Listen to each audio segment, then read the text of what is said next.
They say that laughter is the best medicine, but for some young local comedians, it truly is.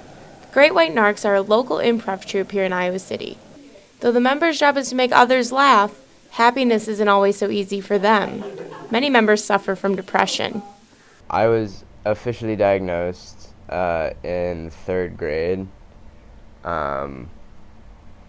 It probably started before that. It just started spiraling, so I went and saw someone, and then they finally were like, yeah, you have major with a little bit of anxiety. And felt like I wasn't crazy. It felt like I was backwards way. It felt like I was less crazy by being told that I was a little crazy.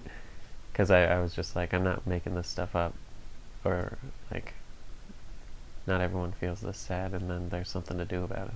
I was never actually diagnosed because I never really told my parents and stuff. But with their bouts of depression also came a cathartic way to deal with them, on stage. I got on stage, there was kind of just something clicked, and it was just it felt really good, I guess.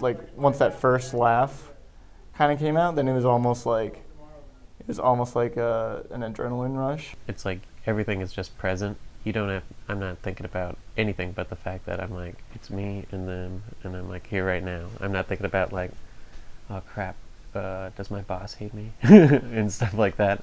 It's just so present, and so that is an escape. I stopped taking antidepressants 2 years ago because they turned me into a robot. Because what they don't tell you about Zoloft is that in order to make you not sad, they just make you not anything. So I stopped with that, and I'd been trying to find something kind of to replace it since I lost it in junior when I found improv and just being funny. It's a release, and it's a healthy substitute. The Narcs aren't just an improv troupe. They serve as a support system for each other. It's just always been comfortable because we're all pretty open about bad things that happen to us and depression and that sort of stuff, and oftentimes in the form of jokes about horrible things. So I don't know, it's just kind of, it's at times it's just it is just a group of misfit, goofy, depressed kids almost. There's something really poetic about a bunch of fixer-uppers fixing each other. And that's what I think it's helpful to have a bunch of people kind of in the same comedic boat.